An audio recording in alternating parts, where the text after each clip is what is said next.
I can't believe this, but I'm in Colombia. I'm in South America. This is the first time I've been on this continent. And Nelson from the FJ company and we actually did a shoot together about a year ago. And I feel like this was almost like a joke, or it was just like a mere off-the-cuff suggestion. And now we're actually here, 10,000 feet, about 2 hours outside of Bogota, where you guys actually build these amazing vehicles. And we have your latest G40S just off the production line. And then we have 100% completely stock, unrestored FJ40. Wow, what a sight. Can you believe this? Well, thanks for coming again. I think I told you, you have to come to Colombia back then, and you did. So you're at the source here, and this is a great spot to be able to talk about the build, this particular build, the builds in general, and what better way than to have the original on the side. Yeah, so because last time we actually had 4 of these parked next to each other, and for somebody who doesn't really know much about these vehicles, it honestly, you know, if they look at this, they potentially could assume that this is very near what a stock vehicle is like, but that is far from the truth. I mean, we'll point out a bunch of differences. You know, we'll point out all of the bells and whistles that you have on this latest build, but this really like sends home the message why this vehicle exists, because look where we are. Look at this road. I just drove up this road. This is like farmland. This is back roads. This is how you get to your farm. This is how you get to your house in Colombia. Absolutely. We're at 10,000 feet right now. This is how we get those views of the valley down there. And this type of dirt road is all over the country, in every area of the country. And this is how still a lot of the population go to work, transport their produce, transport to school, etc. They do their daily lives on these dirt roads. Right now it's pretty dry, but whenever it's the rainy season, this won't be as easy to drive as we drove it today. Yeah, and that's why the Colombian population, these Land Cruisers have a special place in their heart, because they use them as a daily driver, grocery getter, all that. But this one is special because this is actually a government vehicle. Yes, so this is one of the highly sought after original FJ40s in the Colombian world. Why? Because they were owned by EPM, and EPM is an extremely successful state company for all electricity, utilities, etc. And because of their stringent management and their attention to detail and quality, they bought and maintained and used more than 400 of these cars, all painted in this green, all original hardtop cars, which was very rare here in our market. But again, because of the way they maintained their cars and kept them, these are the best old that you can find in our market. And this is one of them. This car most probably has all original sheet metal. This car really looks like something that was never in an accident. So it's a very rare sight nowadays. So they actually use this to service power lines to, you know, get through the fire roads or wherever they need to actually do their job. So this is the original untouched drivetrain that this car came with. It's a 2F engine, 4-speed manual transmission. This is carbureted, of course. We have leaf spring suspension in the front, and we have the old style 3-piece steering system, which is, as you have experienced it, it's, I wouldn't call it precise. It's a little vague. And I mean, it's like any of the other vehicles from its era, you know, and it was durable. But, you know, with your new vehicle, you've fixed all of that and updated it for 2023 usage and 2023 roads. But at altitude, at 10,000 feet, how much power do you think this makes? I think that thing is making about 70 or 80 horsepower. And I was talking to another guy in the team. He already starts feeling, since we've been climbing from 9,000 to 10,000, it really starts to fall off when we're approaching the 10,000. And the gas consumption is terrible. The gas mileage is terrible once you reach 10,000 feet. And brakes are... So these are drum brakes, not precise. The pedal effort is pretty high. This has drums on four corners, also leaf springs in the back, of course. And other than that, it's just that there's nothing more to the car. There's no electronics. It's so sparse in here. I mean, there's a cool little sticker that tells you how to actually operate this transfer case. And then this is in gear, and it has this much play. It's like, it has so much play while it's in gear, it's almost like it's in neutral. And this tells you a bit of the story as well. That's 722,000 kilometers, which is give or take 500,000 miles. I'm not sure how much it's been. Has the engine been rebuilt? I don't think the engine's been rebuilt. You know what's funny about this is I'm surprised it's not 5 digits like a lot of the vehicles from that era. I'm surprised it's 6 digits. It's 6 digits. Yeah, there's really nothing. No electronics, no radio. The clock still works somehow magically. Yeah. And this is this is a very heavily optioned car for Colombia. The fact that it had these indicators and four-wheel drive indicators, the fact that it had the digital clock, that was like a, pretty well optioned car. Yeah, other than that, sparse. So this is metal. So that's fiberglass. Oh, it's fiberglass. These are fiberglass. It's stock fiberglass. Stock fiberglass with an aluminum rim that connects it to the body. We got bench seats. We got a lot of stuff because we're actually off-roading today. But the stock bench seats on the front. No roll bar in the South America cars. That's a big difference with the American cars. The trim on the dash, there's no knee pad. So a lot of the American trim pieces are not here. This is still functional. This is the foot vent. Yeah, these are functional, and these were absolutely necessary if you were going to be driving in hot weather. This was the only way that you would search for some ventilation. These were necessary if you were driving at, 80, 90, 100 degrees, and there was no AC. Yeah. So this is a Survivor, and you guys are actually going to massage this and potentially make this like a good restored car, original car. Yeah, I think this car is for a loyal restoration, maybe even restore it with the EPM marks on the bumpers. So just the way they kept them at the EPM factories and the EPM companies.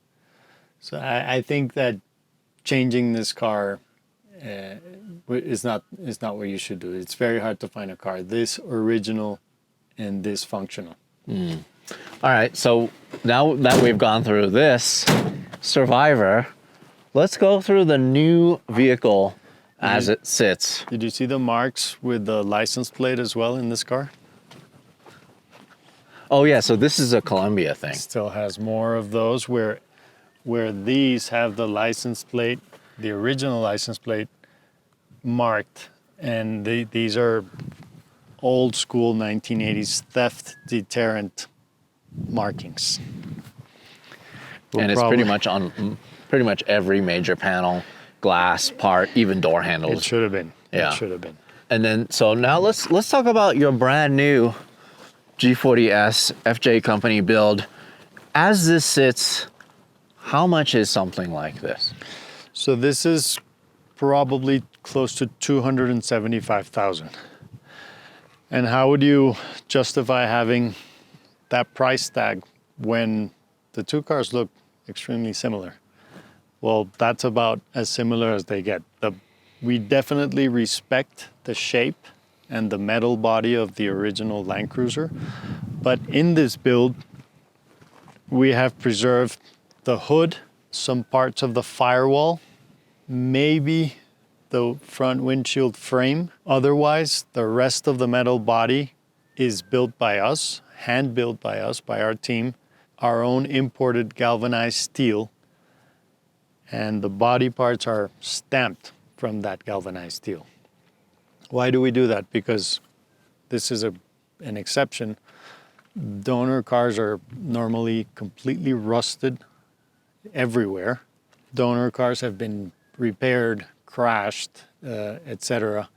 Plus, the quality of the steel back in the 70s, 60s, 80s was inferior in every way to what we are using here, which is galvanized steel, galvanneal.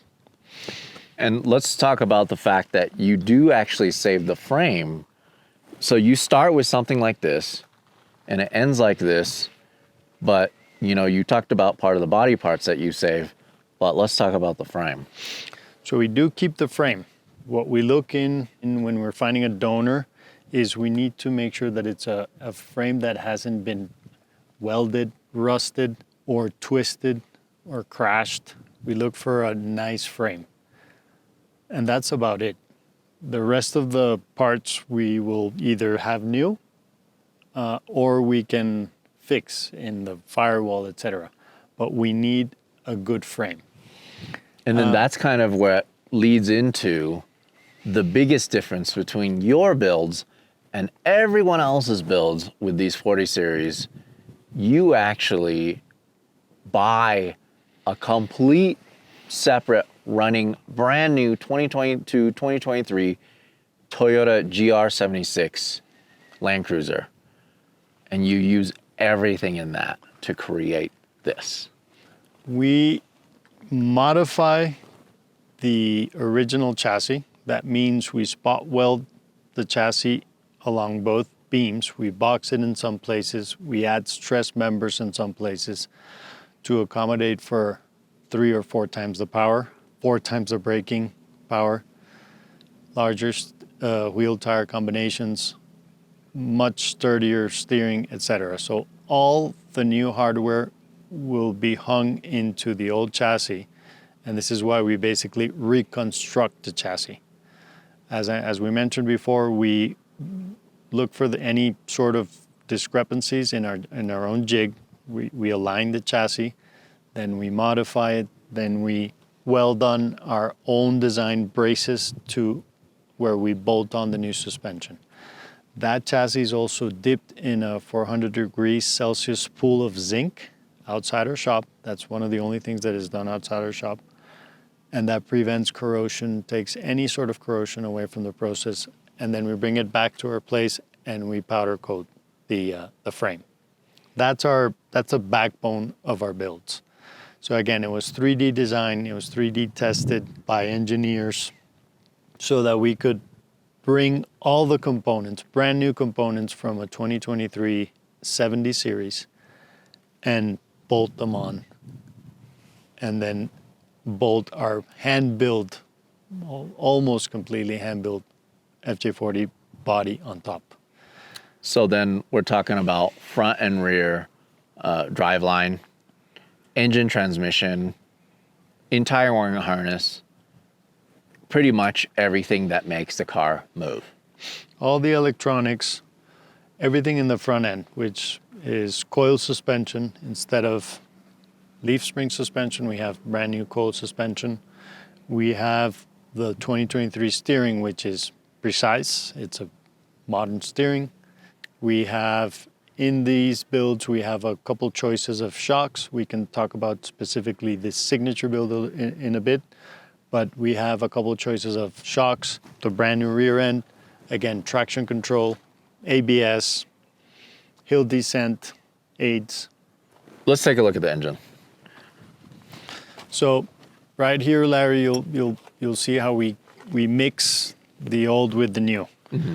We keep these pulls because simply you can't take this away in an FJ40. That's part of the charm of the car, what they always had. Now, if you look at these ventilation fins, look at how many we have here in the length. And that's, look at the original. Right. It's a lot less. Yeah.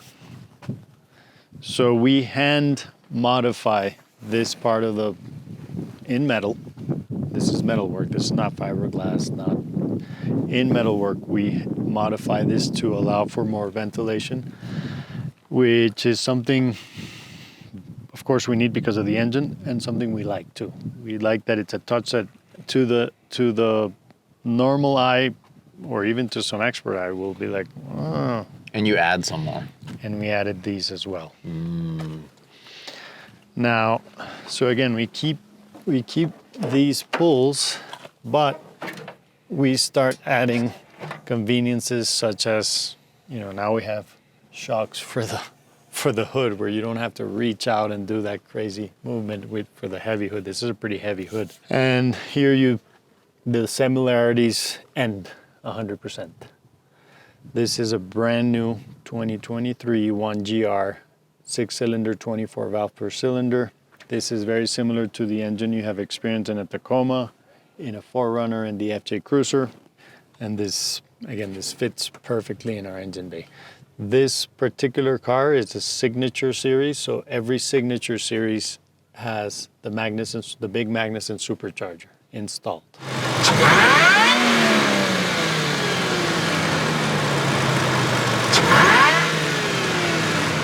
Which, corrected for sea level, we should be at 330 horsepower, more or less. The thing that I really like about your builds is how OEM it actually looks. The fact that it sits in here perfect. You guys kind of create like a OEM style airbox as well, with the logo. Our plaque is also important because it's our own plaque. It's a G40S signature. Again, the signature, we'll see all the details, but in the engine bay, every signature has the supercharger. This is a short wheelbase, so it's G40, short wheelbase. S is for supercharger, signature is for a couple of the trim items that we're gonna mention. So this is what's really interesting to me, is blending in the two vehicles, right?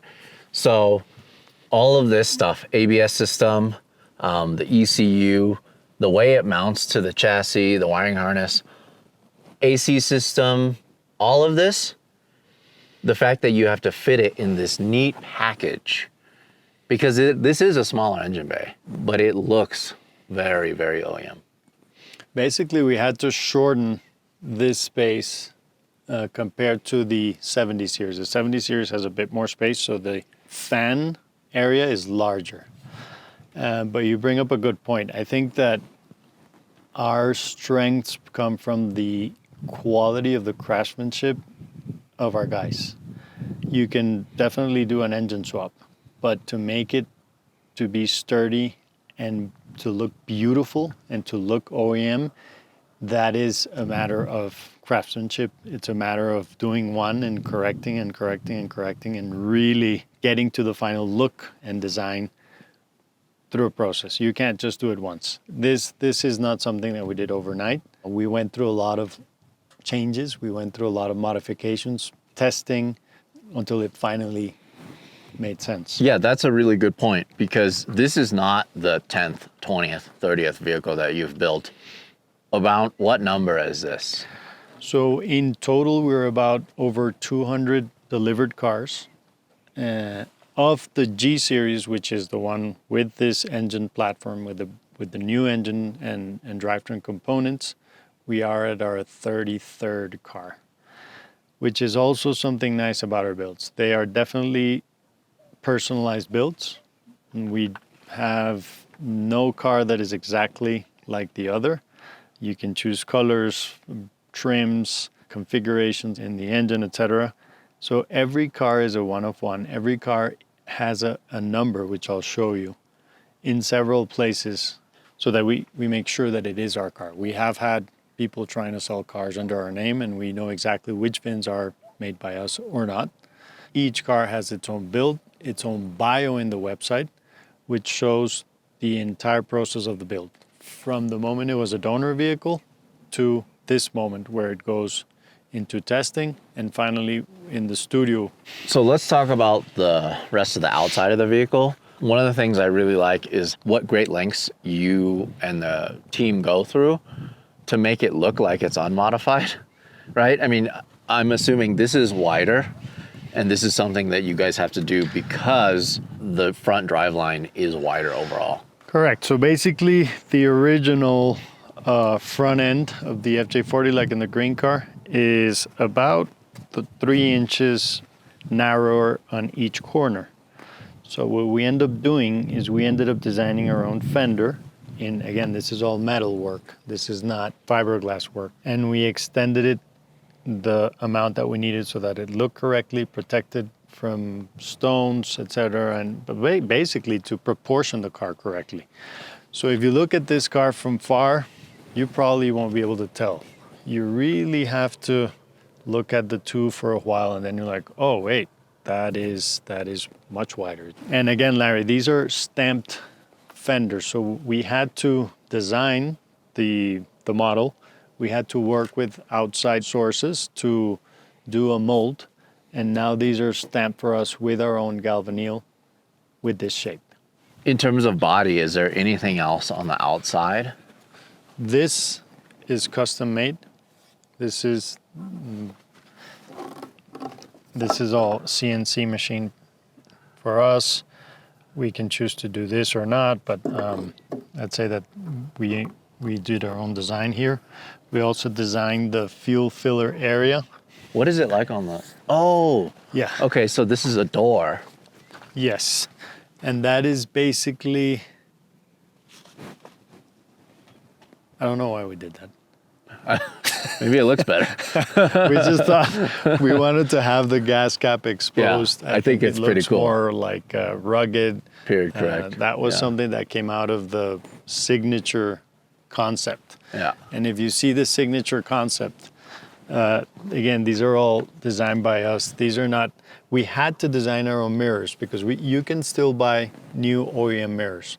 But once you get to 50, 60 miles an hour, they flap in. It was never meant to go that fast unless it was dropped from somewhere. From an airplane. So this one we had to design. This is our second version. Our first version was great. This is even better. But these are super sturdy. I mean, these are state-of-the-art CNC designed by us. And these aren't... They fit perfectly on the footprint of the other one. And these aren't painted. These are Cerakote finished, and we have several shades of Cerakote. Yeah. The signature line has this matte or gunmetal gray Cerakote finish in places in all the trim of the car. Right? For the signature, we use Ford's Alloy Evo Corsa wheels. We refinish them in gunmetal gray. They are also super durable, super light wheels. Evo Corsa are one of the better quality rally-inspired wheels. So God, these look so cool. So do you guys make these custom then? no, this is an off-the-shelf that we customize. Got it. This particular car has the King Shock suspension Yeah. on the 4 corners. These are adjustable in the front, and we are working with King Shock. We're going to be working with King Shock, hopefully, to make a special line for our builds. There's other options like you can also go with the original. Actually, the signature trim will always be King or Old Manemu 4 corners. So the signature has all the bells and whistles included, and it has the gunmetal gray trim. Other super cool features of these are again CNC 3D designed by us to mimic the original, but the originals were very flimsy, they break. They're not very durable. This is made by us, and we just thought we needed to make something better. Same goes for the window handles. These were added by us. The original cars don't have them, and as you know, we need them. We have one here, one here. Yeah, when you're going off-road heavy. Yeah. Let's talk about the back here. So Have you guys changed anything back here? Or I'm assuming this is probably... We haven't changed anything there, apparently. So this again is more durable, better looking CNC machine. This is galvanized steel. Oh, this is a new door. A brand new door. All the pieces in the top are brand new galvanized steel. So absolutely stock looking, but they're new. Yeah, and you guys make like these limiting straps and like all of this stuff. All this is CMC again. The care that you guys go into making sure that the vehicle doesn't damage itself is incredible. Like all the little rubber stoppers, all the little things that you guys do, so it's not like metal on metal contact. So every time we try to improve as far as things like that, things that make the car preserve its the best way in looks as possible, we try to use the best finishes available to prevent for surface rust or rust. Stainless as much as we can wherever it can be applied. Everything that can be prepped or made more resistant to the wear and tear and to the elements, we're always striving to do that. And again, the original handles, they're just like old design. All the handles, everything that you move, that you pull is sturdier and is designed in a way that in the case of the Signature, it's rugged. In the case of the Heritage line, it looks like the old part, but it's aluminum printed. I love, love, love the bench seating. So cool. And then you guys actually have to modify the chassis to have like a subwoofer, to have more components in it.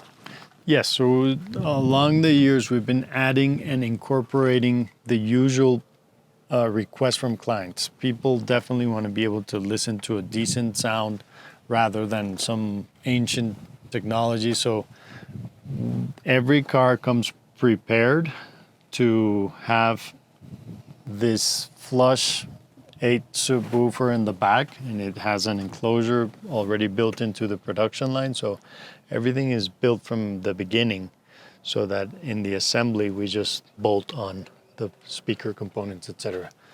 We have these 2 rear speakers in their own enclosures. Those are also 3D designs. They were done with a lot of study. And the center console is also our design. There was no center consoles in any of these cars. They have chargers for the rear seats, seat belts for the rear passengers. None of that was in the original design. I mean, and every one of our builds has brand new Recaro seats. Yeah, let's take a look at that. There's so much to unpack here. I mean, this is honestly really where the magic happens. These are brand new Recaro seats, but you guys actually take everything off and create your own cover and basically make brand new seats. Correct. And if you look at this, this is an interesting feature. The first series that we built with these seats and the center console, we had a problem where when we reclined the seat forward to have access, this armrest would hit the center console and scratch it or even break the bezel on the Alpine stereo. So our guys designed that. That's so cool. It's something so simple. That is so cool. So you can still have an armrest. Okay, so and all of this stuff built in Colombia, in Bogota. I wouldn't really call it a shop. It's more of a factory, because from one end of the factory to all the way to the end, you essentially start with some bare metal, and then it becomes a vehicle like this. So in that sense, it's a factory because there are stations where every step of the process is done. But there's one of the stations that is pure restoration. When we're building the body in this car, that's restoring. That's coach work, as it was done in the old days. And also what's done with the chassis, I feel like we call it a resto manufacturing, because we're restoring something that we have, but we're manufacturing something new out of the old 2 beams. So here it's also very clear that this is a brand new vehicle. This is a brand new cluster from a 70 series Land Cruiser, and we modify it and change the fonts and change the appearance so that it mimics an older feel compared to the brand new part. And we're able to mount it flush into the FJ40 dash, which was always completely flush. We wanted to respect that instead of having something that stuck out. Yeah, one of the cool things is the fact that every single warning light works. All of it works, mile an hour, all of that. Right now, like the door light is on because our doors are open. Correct. And all the warnings. Yeah, it sounds like Intact. honestly, it sounds like a FJ Cruiser because this is what. Yeah. Open door light. Right. All that is incorporated thanks to having the new wiring harness. So then, this being the signature series, there's all of these trims, all of this stuff that is different. The shift knob. These are also, the design has a much more rugged design, and it's all gunmetal gray. The knobs on the AC also have a different design. They're not old school design. All the knobs have these sort of like textures, or it has a different look to it. So then, what other series are there? Is there?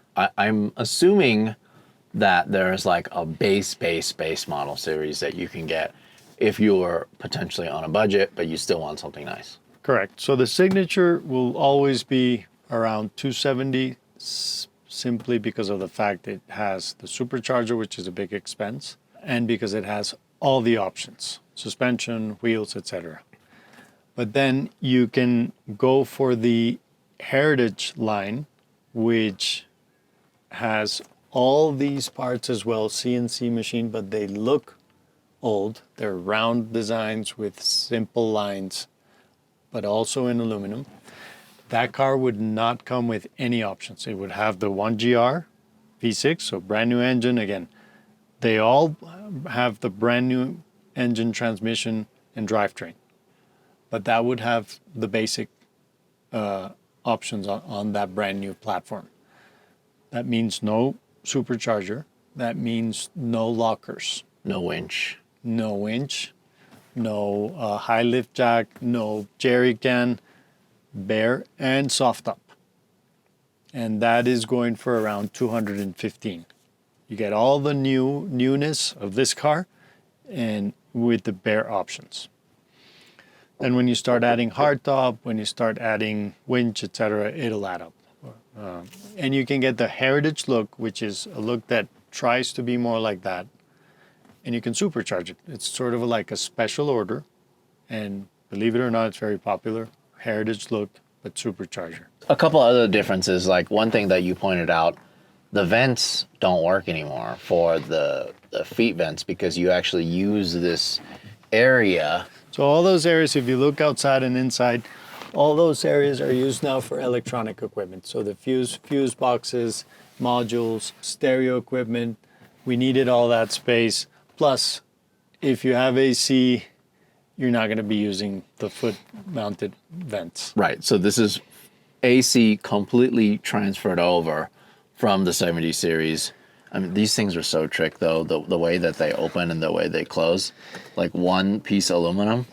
Yes, and also have in mind, Larry, the original dash is flush. There's no holes, there's no vents here. We modify. This piece is original. It might be.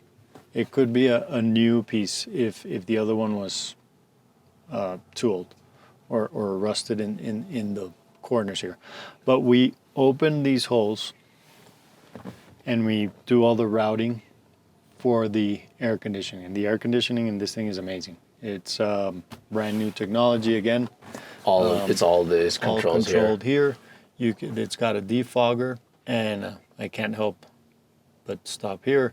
As we experienced this one today, you can turn off all the electronic aids in case you wanted to do heavy off-roading, in case you wanted to do, I don't know what. That's an original Toyota feature, and we transported it to our builds. And this is cool because this is the actual entertainment unit. No room here, or if you did, it would kind of ruin the dash. Correct. It's so cool that it's in the center console. It just fits well there, and you have CarPlay, you have great sound. Of course, you have to be careful if you're doing maps. I don't recommend you driving like this, but it's still, if you have a co-driver, that co-driver can look at the map in CarPlay, and it's very useful. People just want CarPlay nowadays. On top of that, you have like a charging mat. You have all of these amenities here. Heated seats. So this car is going to cold weather. He wanted heated seats, so definitely heated seats in the back, and also the two rear little benches are heated.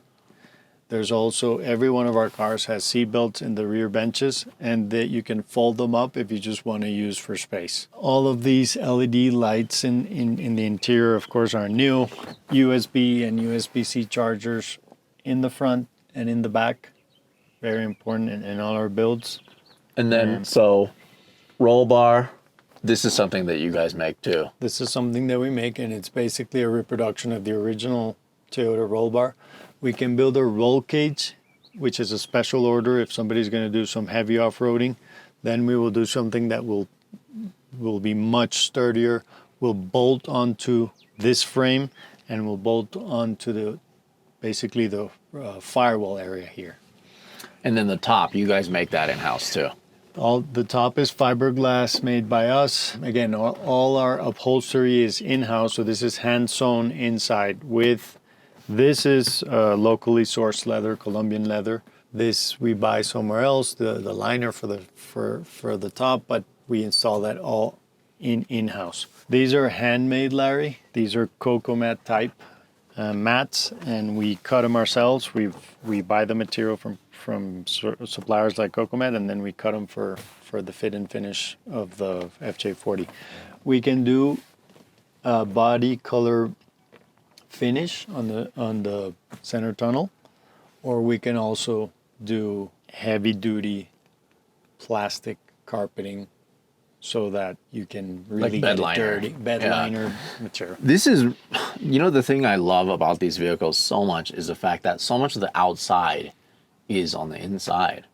Right. Because the metal body, this is all painted at the same time. The whole body itself, the doors, all of this, it's the same paint from outside to inside. So the color of the car is part of the design of the interior. I mean, this is part of the charm of the FJ40 is you are inside the car and you have the color around you. And I think that's very important. As you can see, those are the reproduction, the original. We'll look at the original car, but all of them have that plaque there. Of course, this is our own plaque.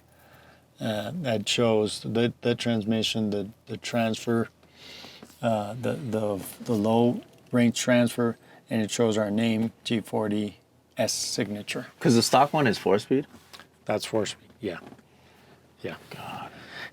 So this is G40S signature, and it's FJ company number 1139. So you can actually go to the QR code, and it'll take you to the bio of the car. The whole restoration is documented, and you can go to it unless the client doesn't want the car to be public, it'll be public. Yeah, because this is being built in Colombia, not everyone can just come and pop in and see how things are going. You actually have to update the owners on the build, what's happening, so they can kind of stay in the loop. I mean, this is not a cheap car. This is not a cheap vehicle, but this is also not meant to be your only vehicle. Correct. People are very involved. Somebody that wants to buy this has definitely done a lot of research, and we try to pair with people that we know understand what they're buying, and you sort of have to make sure who you're selling to, because as you said, they definitely have to be 4x4 inclined. They definitely want something that is one of one, and they definitely want the best aspects of having new technology, but they like the old school feel of a window that rolls up manually, the old school feel of a door that closes the way these doors close. The opening the hood, you have to unlatch two pulls. So those are things that you have to want them. And we have, fantastic clients. We've met tons of people that are like-minded and they are very involved in the build. So the pictures that we take and that we publish are some, but frankly, we are always sending them information. They always want to see, hey, how's the paint going? How's the prep going? And we're constantly we do 8-10 builds per year. It's not that many builds. We have very close contact with anyone that's building a car. Awesome. Let's go for a drive. All right. All right. Here we go. Cool. I'm super spoiled because I have driven a stock FJ before I even was introduced to these builds. And I was not ready for, there was a 90-degree turn coming up in a parking lot. And essentially, it was almost like you have to turn the wheel a spin and a half, just to make it turn. But since then, I've just driven these. I think this is probably my 4th or 5th one that I've driven. Yeah. That you guys have built. And yeah, I'm super spoiled. Well, look, this is a different car. Yeah, it's not even the same vehicle. Doesn't matter how we look at it. No, it's just not the same vehicle. No. Like right now, I had hill assist because we're actually facing uphill. Yeah. Normally, I would actually have to engage the e-brake just so I don't roll back, And the precision of the steering, it's a precise steering. The other steering has no precision at all. Yeah. And I think you mentioned it before, the brake feel and effort in these cars is it's so good. It's a new car. 4-wheel disc brake. Yeah, this is on a slider. Like the rear view camera and the rear view mirror. Super cool feature. Hidden. So this rear view mirror is actually out of the 70 series? No, this is an aftermarket. I forget the brand, but you can actually go out and buy this. It has the thermometer. Thermometer. How do you call this? Yeah. It has. It has a compass. It has a compass. And it has a thermometer. And temperature. But it's so much easier to maneuver this thing. So the hill assist works downhill too. Yeah. Oh, that's so cool. That's so cool. That way, if you're backing up and you're facing downwards, then it's a lot easier. Look, the hill assist really comes from this type of maneuver. Yeah. It's not really for a parking lot or for city driving. That came out of somebody's doing this stuff. It's so weird. Every time I get in one of these, people don't realize how flat the windshield is. It's it's such an interesting feeling being in this vehicle. And it brings a good point. Some people call us and tell us, well, I'm deciding between buying a Range Rover or a Mercedes wagon or your car. I'm like, no, wait a second. This is not comparable. It's got 2023 engine electronics from another Toyota, but the body is a 1960s design. Yeah. This is not an aerodynamic car by any means. It's a box. It's a box. It's the original box. And it's got wind noise for sure. So then that's what I mentioned before about trying to pair up with the person that really knows what he wants, and then he wants something that is close to this. And one of the things that I really like about driving a vehicle like this is A, it feels special when you're driving it, and B, I am having the most fun. I'm going 5 kilometers an hour right now, and I'm having the most fun engaging, disengaging the clutch, rolling through the gears. It is fun. It's also crazy to me that I'm in Colombia going off-road in this level of vehicle. Yeah. It is kind of a pinch me, I must be dreaming moment. It is super cool. And I think you would agree that, look, this is one of the things that I miss most about the country is driving in the mountains and in the trails and just the landscape and the scenery.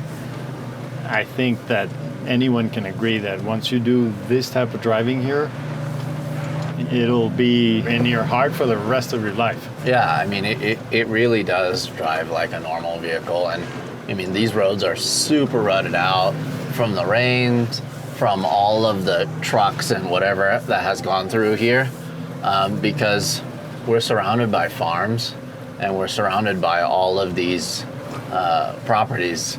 The only way to get to these properties is to drive this road. Correct. And this is dry season, so if it was the rainy season, we would have to do some much heavier off-roading. We would have to go to 4 high at least, and most probably 4 low. And of course, if we want to get really adventurous, right here, very close by, there's some nasty trails where we would need the lockers, but believe me, these cars are extremely capable. It's very hard to stop one of these things. Once you have the lockers and you have mud terrains or even all-terrains, BFGs or similar tire, they're just very capable. So then what do you think is the percentage of owners that actually use these vehicles? Is it higher than a lot of vehicles of this kind of collector status? Well, I think it's half and half. I think half of our clients get these cars dirty and go off-roading or trailing, and half of them, the other half, I have to say, some are very rarely driven and they're used as parts of collections for sure. Mm-hmm. And the other 25% are people that drive them to work, drive them to have an ice cream, drive them in the city, and just, for commuting, they're fun cars. You do have Bluetooth, so you can talk on your cell phone. You have the stereo system is great. You can listen to music, so it's a fun car.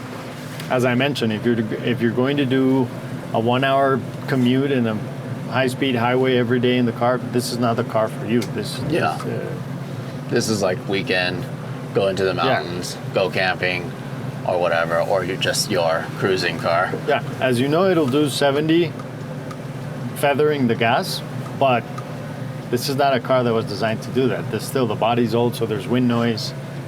One drive through the highway and one stint through the highway, fine, that's perfect. And it'll go fast and you have no problem going with the traffic and passing cars. But again, that's not what it was intended to be doing.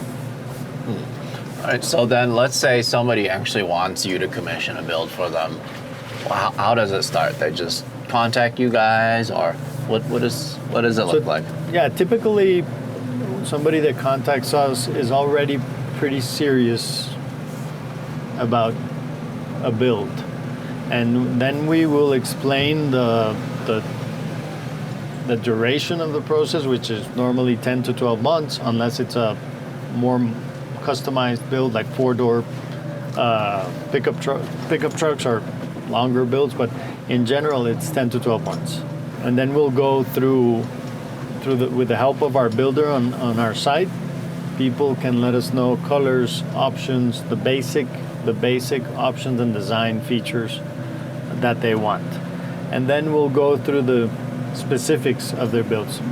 Most builds have something where a person wants an extra light or a modification to the sound system. Something is always in their mind. So we put that into the build, we price it out, and if it's a go, then if it's a G build, we will most probably have a donor already.